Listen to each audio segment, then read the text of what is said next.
Good day, ladies. Thank you again for tuning into our YouTube channel. Anyways, it's Mr. B's Crash Course. So welcome. So today, for our topic, I will be talking about Diastasis Recti.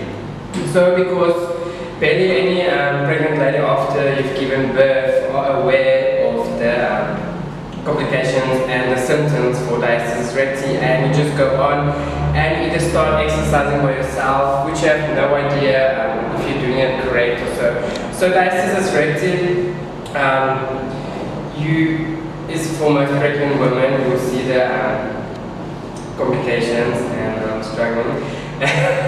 But there are things you can and can't do, especially if you just start doing crunches or you go and try exercising at the gym and you see your tummy is still there, it's flat, it's hanging, or you call that a pooch belly, which no one would like. But there are ways you can fix it and do it, and the reason I'm talking about this topic today is because not all the women are aware of Diastasis Recti, and you start doing exercise, or you go to the wrong people, especially a personal trainer that's not qualified. He can do his own training, but he's not qualified to deal with pregnant lady post and pre-pregnancy. So that's why I thought this will be a great topic. So today we will be talking about Diastasis Recti, how it happens, and what you can do to correct Diastasis Recti. Okay, so what is Diastasis Recti? So Diastasis Recti is basically the separation and the widening of the midline of your abdominal wall. So basically, if you have a look at your rectus abdominis, which is your six-pack, which we call our six-pack, basically some of us don't have a six-pack, but anyways, so I can't explain to you or show you how, but you can see the pictures that I will be showing on the video. So basically, if you look at your abdominal wall, you can see that your six-pack, let's say this is the left side, right side. Basically, before pregnancy, you'll see they're very close to each other, and they've got a midline in between which pass your navel there. And then during pregnancy, your rectus abdominis walls will separate to make space for the growing uterus, the growing of the fetus.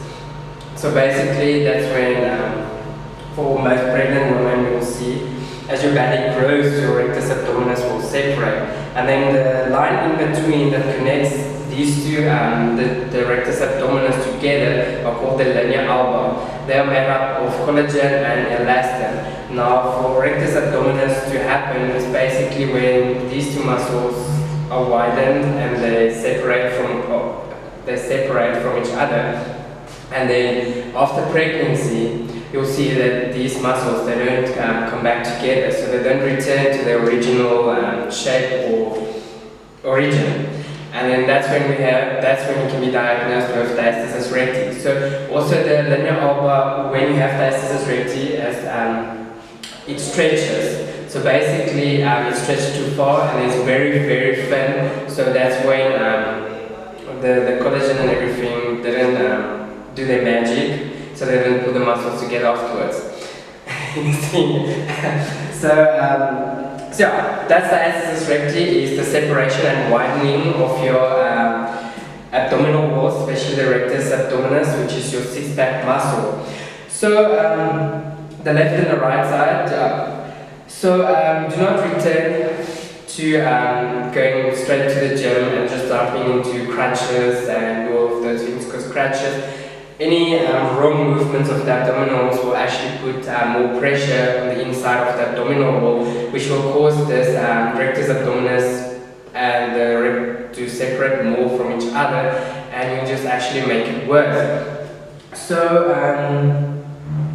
the abdominal wall is made up of many layers of muscles that supports the organs and move bones, help to maintain your posture and provide muscular support. So the rectus abdominis is your large vertical muscles closest to the skin, and basically this also assists you during pregnancy, especially with the fibers moving this vertical. So that's an important muscle, especially during giving birth, and that's why you get all these changes during pregnancy. So the linea alba, as I said, is made up of collagen and elastin, which is good especially if you're following a variety of food diet during pregnancy. It keeps keep you healthy, feeding or providing your body with enough elastin and collagen will also help reduce this linear L bond to be not able to stretch back or go back to original position after pregnancy. So that's why we need to stay healthy, so we can keep that collagen and elastin in that body, so you don't struggle or you don't worsen your diastasis recti. So the effects is, you can see the separation on your pregnancy, and then you also, as I mentioned, you can see your pooch, abdominals, like your muscles are hanging down, or your abdominal, and then the drooping abdomen for overweight people, or it can be genetic. So genetic or certain medicines that reduces the elastin and collagen in your body. So there can be lots of contradictions to this diastasis recti. So as I mentioned, the tummy pooch, and so that's not always the case, because it doesn't mean you're either overweight or so, and you don't know if you've got weak muscles because you can't see the inside.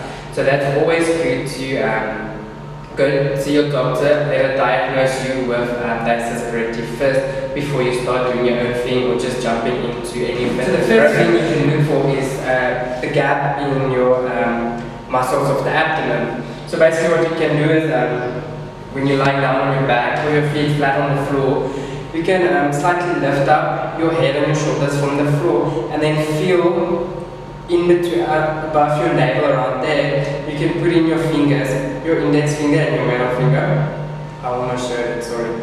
And then put it in there, and then you can feel the width and the depth, how far it goes down and how many fingers you can fit in there. That's one reason how you can know that you've got diastasis recti. And then also your rectus abdominis is your muscle that connects here by the xiphoid process, which is just where your chest bone starts, and it connects down at the pubic bone. And then your transverse abdominis is from the left to the right side, and then your internal and external obliques are across from each other. So those are abdominal muscles, and then you have to, before you do crunches, you have to activate your transversus abdominis before you start actually doing any abdominal work, because it's the close to the surface muscle. So while you're lying on your back with your feet flat, your knees bent, you can actually, when you're coming up slowly, you can actually feel just up from your pubic bone, your hip pelvis bone. Now I'm going through all the bones. Anyways, you can just put your fingers there, and you can actually feel your transversus abdominis, and as you activate it, you can also feel it. So that's a good way. And then while you're on your back, you can actually lower your back into the mat, and then you can feel it activating your transversus abdominis. And that I want you to keep like that during all your activities. I want that transversus abdominis activated. That's very important. That's why we don't just do crunches or anything, because you're going to worsen that diastasis recti. So that's it for me today. Thank you for joining me for Ms. Lee's crash course. Hope you enjoyed it. Follow my link and like it as well. I think it will appear. I don't know. But yet again, thank you, and I'll see you on my next blog or YouTube link. Cheers, have a good one.